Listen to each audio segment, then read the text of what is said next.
Hi, my name's Ilma and welcome to my channel. I have been posting Christian blogs 12 straight years every day. Today I'd like to share John 2 verses 9 to 12. Here's the word of God. When the master of the feast tasted the water now become wine, and did not know where it came from, though the servants who had drawn the water knew, the master of the feast called the bridegroom and said to him, Everyone serves the good wine first, and when people have drunk freely, then the poor wine, but you have kept the good wine until now. This is the first of his signs Jesus did at Cana in Galilee, and manifested his glory, and his disciples believed in him. After this, he went down to Capernaum with his mother and his brothers and his disciples, and they stayed there for a few days. John 2, verses 9 to 12. Here's my poem. Save the best for last.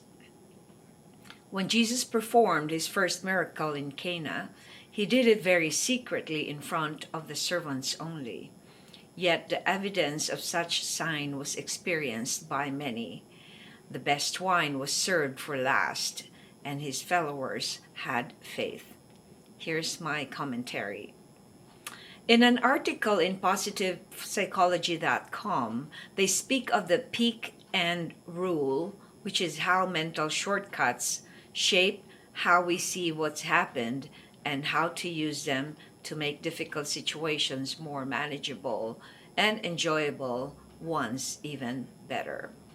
The peak and bias is another term for the peak and rule, which refers to the tendency for the most intense and proximate aspects of an experience to disproportionately influence our memory.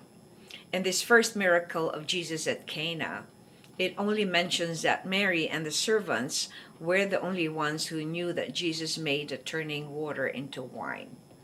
In verse 11, though, we hear that the disciples' faith in Jesus was influenced by this miracle. They obviously knew that Jesus, their master, made this all possible. The host of the feast had the pique and bias that he couldn't believe how the couple reserved the best wine for last. He didn't know that Jesus made the water turn into the best wine.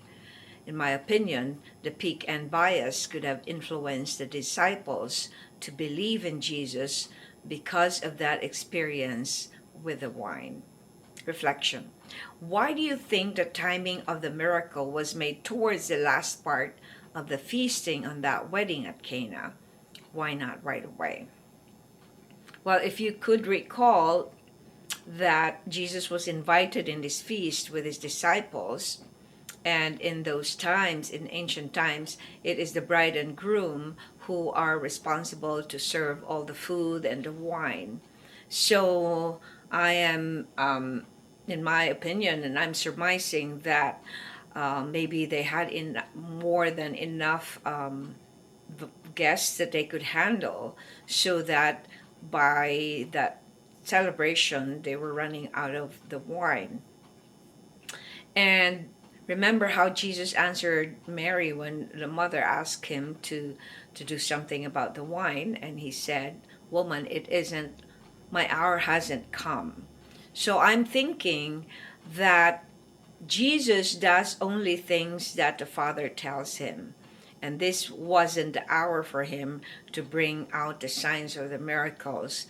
And yet I think what Jesus did was to also go and pray at that time, in between the time that Mary told him to do something about the wine shortage, that he prayed and did not move until God the Father gave him instructions to do so. So I think that's the reason why it took a while before the water turned into wine when he did a miracle.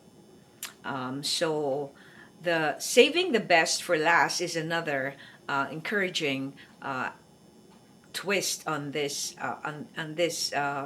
miracle, because a lot of us want to save the best for last if we have a delayed gratification attitude. But if we have the instant gratification, we would use the best for first before last.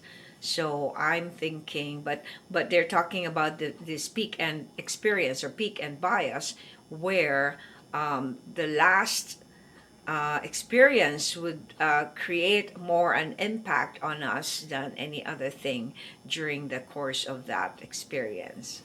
Thanks for watching. I hope you check my website at ilmaarts.com for artworks, photographs, and a copy of this blog.